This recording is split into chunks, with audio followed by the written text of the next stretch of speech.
আসসালামু আলাইকুম বন্ধুরা, তোমরা কে কেঙ্কা আছো আমাকে না কইও। আমি তো আল্লাহর রহমতে ভালোই আছি। আজকে আমি তোমাকে হাতে বানানো লাচ্চা সেমাই দিয়ে বড়া বানিয়ে দেখামো। দেখো কতটা মশমশা হচ্ছে, উপরে মশমশা ভিতরে নরম, খেতে কিন্তু খুবই মজা লাগবে। আবার বানাতে বেশি উপকরণও লাগে না, আবার বেশি খাটনিও লাগে না। তোমরা যদি আমার চ্যানেলে নতুন হয়ে থাকো তাহলে না সাবস্ক্রাইব করো।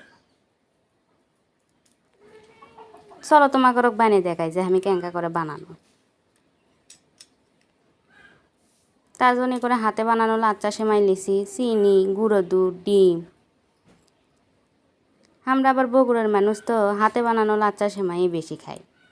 বগুড়ার আবার এই লাচ্চা সেমাইটা খুবই বিখ্যাত। লাচ্চা সেমাইগুলো একটা বড় বাটি ঢেলে নেন। এর মধ্যে এখন আন্দাজ মতো চিনি দেবো। তোমরা জিঙ্কা মিষ্টি খাবা সিঙ্কেই চিনি দিও। এর মধ্যে এখন গুঁড়ো দুধ দেবো। গুঁড়ো দুধটাও কম বেশি করা যাবে। আমি এটি বড় চামচ দিয়ে 2 চামচ গুঁড়ো দুধ বাটিতে লিসনো সবই দেন।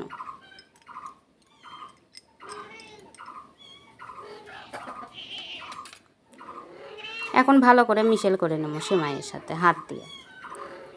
এটা কিন্তু হাত দিয়েই মেখে নেওয়া লাগবে। সেমাইগুলো মাখা হয়ে গেছে, এর মধ্যে এখন একটা ডিম ভেঙে দেব। আমি যে পরিমাণ সেমাই লিছি তাতে একটা ডিম দিলেই হয়ে যাবে।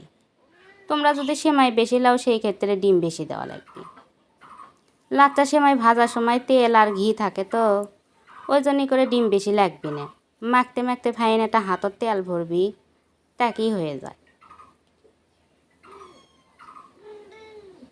দেখো ডিম দিয়ে মেখে নেওয়ার পরে রুটির মতো একটা ডো হয়ে গেছে।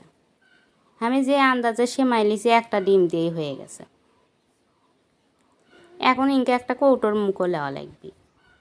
তোমরা যারা নতুন রাঁধুনি হয়তো ইনকে করে বড়া বানার সময় গোল করবে পারবে না, সেই জন্যই করে ইনকে একটা কৌটোর মুখো নিলে ফাইন গোল গোল বড়া হবে, দেখতেও সুন্দর লাগবে।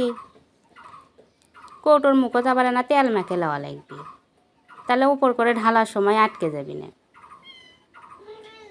আবার কিন্তু বেশি চাপে চাপেও দেওয়া যাবে না, হালকা কোনো রকমভাবে না চাপা লাগবে।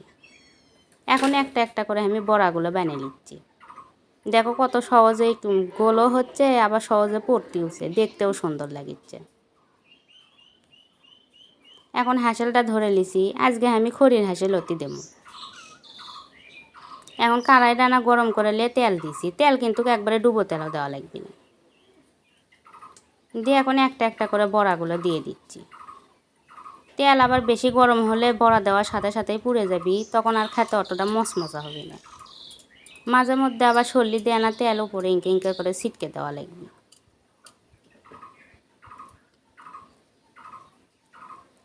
খড়ির হাঁসেল তো এই সময় এনা জালের খেয়াল ধোয়া লাগবে। জালটা কিন্তু এই বড়া ভাজার সময় একবারে আস্তে আস্তে দেওয়া লাগবে। গ্যাসের চুলো তো অত সমস্যা হয় না, খড়ির চুলো তো এই জন্যই করে না বেশি খেয়াল ধোয়া লাগবে।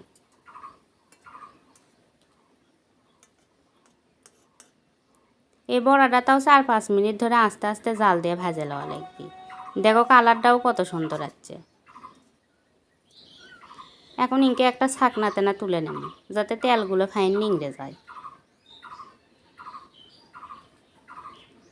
ছাকনা তুলে লিছি, দেখো কত সুন্দর কালার আসছে। দেখতে কিন্তু সেই সুন্দর লাগিচ্ছে, আবার খেতেও বেশি ভালো লাগবে।